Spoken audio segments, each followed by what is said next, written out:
Hello friends, welcome back to my YouTube channel. आज के इस वीडियो में देखने वाले हैं लॉजिकल ऑपरेटर्स के बारे में कि बेसिकली लॉजिकल ऑपरेटर होता क्या है। तो यहाँ पे आपको नाम से ही पता चल गया होगा कि लॉजिकल का मतलब कि लॉजिक से रिलेटेड। अब यहाँ पे आप क्या करते हो कि लॉजिक कंपेयर करते हो या फिर आप जो है वो लॉजिक लगाते हो कि ये चीज हो सकती है या नहीं हो सकती, या ये एक हो सकती है दूसरी नहीं हो सकती, या दोनों ही हो सकती है या दोनों ही नहीं हो सकती। डन। आपके पास कोई दो कंडीशंस हैं कि या तो ये चीज हो सकती है या नहीं हो सकती। फर्स्ट चीज, या तो ये हो सकती है या ये नहीं हो सकती, या ये हो सकती है ये नहीं हो सकती, या दोनों ही हो सकती है दोनों ही नहीं हो सकती। डन। तो यहाँ पे हम जो है वो डेफिनेशन देख लेते हैं। Logical operator are use to combine multiple conditions. Done. तो यहाँ पे क्या होता है कि जो लॉजिकल ऑपरेटर होता है वो क्या करता है, मल्टीपल कंडीशंस को कंबाइन करके यूज करता है।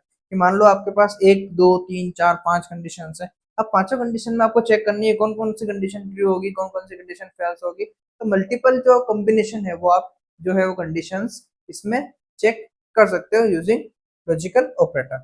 जब एक से ज्यादा कंडीशन चेक करनी हो तब लॉजिकल ऑपरेटर का यूज होता है। अब हमने लास्ट वाले वीडियो में देखा था कंडीशनल ऑपरेटर के बारे में कि आपको चेक करना है कि टू इक्वल इक्वल टू, तो क्या होगा कि यहाँ पे हमको आउटपुट मिलेगा ट्रू। बट क्या मेरे को ये चेक करना है कि two equal equal two plus five, और मेरे को ये करना है इक्वल इक्वल 10। तो क्या ये चीज मैं कभी चेक कर पाऊंगा? नहीं कर सकता। तो यहाँ पे मेरे को क्या नीड पड़ती है, जब मेरे पास मल्टीपल कंडीशन आ जाती है तो वहां पे हम क्या करते हैं, लॉजिकल ऑपरेटर का यूज करते हैं कि हमने एक कंडीशन चेक कर ली, देन हम यहाँ पे और यूज कर लेंगे, फिर हमने इसको और इसको चेक कर लिया, फिर इसको और इसको कंपेयर कर लेंगे। डन।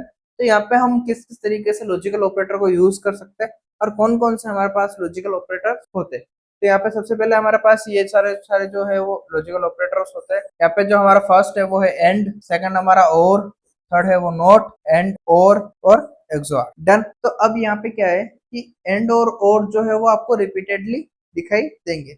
अब यहाँ पे एंड और जो है वो किस तरीके से वर्क करता है, क्यों डिफरेंस है यहाँ पे, वो हम देख लेते हैं डिस्क्रिप्शन में। दोनों कंडीशन ट्रू होनी चाहिए। अब यहाँ पे क्या होगा कि आपने एक स्टेटमेंट लिखा, ठीक है, कि मेरे पास एक स्टेटमेंट है कि two equal equal two and, और मैंने एक और स्टेटमेंट लिखा है यहाँ पे five equal equal five. Done. तो यदि ये दोनों ही स्टेटमेंट ट्रू होंगे तब जाके मेरे को क्या आउटपुट मिलेगा, ट्रू। यदि मैं यहाँ पे एट कर देता हूँ तो ये तो ट्रू है बट ये मेरा फॉल्स है, तो मेरे को क्या आउटपुट मिलेगा यहाँ पे, फॉल्स। डन। तो मेरा जो इनर जो कोड होगा वो रन कभी भी नहीं होगा। ओके। अब यहाँ पे मैं क्या करता हूँ, मैं और यूज करता हूँ, ठीक है। कोई एक कंडीशन ट्रू हो तो चलेगा। अब एंड में हमारे पास क्या सीन था कि हमको जो है वो दोनों ही कंडीशन ट्रू होनी चाहिए, बट यहाँ पे और में जो है वो हमारी कोई भी एक कंडीशन ट्रू होगी। अब कंडीशन में यहाँ पे है कि एंड जहां जहां आप यूज कर रहे हो वहां पे आपको जितनी कंडीशंस लगा रहे हो, लाइक जस्ट लाइक मैंने यहाँ पे एक और एंड यूज कर लिया और मैंने यहाँ पे एक और कंडीशन लगा दी, तो वो भी ट्रू होनी चाहिए। तीनों ही ट्रू होगी तब मेरे को जाके इसका आउटपुट ट्रू मिलेगा। बट यदि आप मैंने तीन कंडीशन लगाई और यहाँ पे मैंने एंड की जगह और यूज करा है, यहाँ पे मेरी यदि ये राइट है और ये फॉल्स भी हो गई तो ये मेरे को ट्रू मिल जाएगा, बिकॉज की मेरी एक कंडीशन जो है वो ट्रू हो गई है। तो कोई एक कंडीशन जो है वो ट्रू होगी तो मेरा जो है वो आउटपुट चल जाएगा कुछ इस तरीके। डन। उसके बाद हम देख लेते हैं नोट, कंडीशन का उल्टा करता है। अब कंडीशन का उल्टा क्या करता है कि आप मान लो कि मेरे पास टू इक्वल इक्वल टू, तो मेरे को क्या मिलेगा, ट्रू। बट यहाँ पे मैं कर देता हूँ two not equal to two, यहाँ पे मेरे को क्या मिलेगा, फॉल्स। कि क्या दो इक्वल के दो नहीं है, मतलब दो जो है वो दो के इक्वल नहीं है। तो यहाँ पे इक्वल है पर अपन को क्या चाहिए कि जो नॉट इक्वल हो, तो यहाँ पे हमको जो है वो फॉल्स मिलेगा। मतलब कि ये कंडीशन जो अपनी ट्रू मिल रही थी उसका उल्टा हमको यहाँ पर नोट में मिलता है। And forward same like low priority. अब यहाँ पे क्या होता है, ये जो है वो लो प्रायोरिटी के लिए यूज होता है, एंड जैसा काम करता है। बट ये जो है वो लो प्रायोरिटी है। सेम लाइक और जो है वो भी लो प्रायोरिटी होता है जैसा और काम करता है। ओके। एक्सोर एक्सोर का मतलब ये होता है सिर्फ एक ट्रू होना चाहिए। अब यहाँ पे जो है वो आपकी कितनी भी कंडीशन हो सकती है बट उसमें से कोई भी जो है वो एक ट्रू होना चाहिए। डन। यहाँ पे जो है वो आप और एक्सोर को लगभग लगभग सेम बोल सकते हो, बट जब हम एक्चुअल में जब प्रोजेक्ट के अंदर कोड करेंगे तब हम समझेंगे कि एक्सोर का मतलब क्या होता है और का मतलब क्या होता है, और एंड का मतलब क्या होता है, और का मतलब क्या होता है। ये बेसिकली ये एंड और ये और एंड और जो है वो सेम है, बट हम कभी कभार जो है वो इस तरीके से भी यूज कर सकते PHP के अंदर। यहाँ पे हम जो है वो विथ एग्जांपल देख लेते हैं कि किस तरीके से जो हम एंड ऑपरेटर यूज करते हैं। दोनों कंडीशन ट्रू होनी चाहिए। जस्ट लाइक आपका ए का वैल्यू जो है वो 5 है और बी की वैल्यू ए की वैल्यू जो 10 है और बी की वैल्यू जो है वो 5 है, और वेयर डम करा आपने कि ए जो है वो ग्रेटर देन 5, तो ए जो ग्रेटर देन इज है, और बी जो है वो स्मॉलर देन 10, तो बी जो है वो 10 से छोटा है और ए जो है वो 5 से बड़ा है, तो यहाँ पे ट्रू आ जाएगा आपका।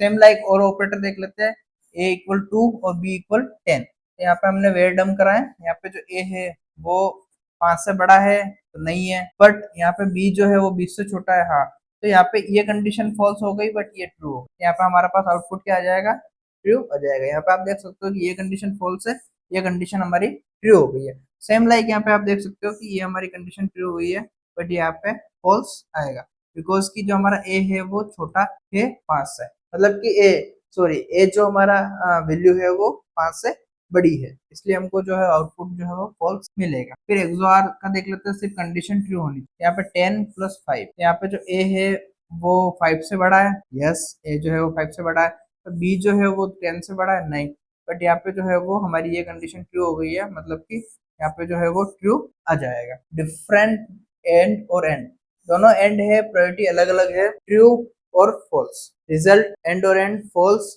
रिजल्ट, यहाँ पे आप देखोगे कि आपको कोई भी रिजल्ट नहीं मिल रहा है, तो यहाँ पे कंफ्यूजन हो सकता है। तो हमको जहां तक हो वहां तक हमको जो है वो एंड ये वाला ही यूज करना है, कभी भी हमको एंड जो है वो ये वाला यूज नहीं करना है। उसके बाद हम रियल लाइफ एग्जांपल देख लेते हैं कि आपका एक यूजर नेम है एडमिन, उसका पासवर्ड है 1234। ओके, आपने क्या करा, user name equal equal admin करा एंड पासवर्ड इक्वल इक्वल 1234 करा, क्योंकि आपको दोनों ही सही होना चाहिए।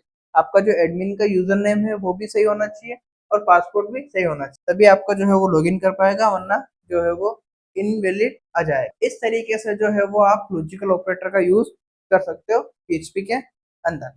सो आज का वीडियो कैसा लगा? यदि वीडियो अच्छा लगा तो वीडियो को लाइक कर देना, चैनल को सब्सक्राइब कर देना और वीडियो को अपने दोस्तों के साथ शेयर कर देना। Thank you friends, watch my video.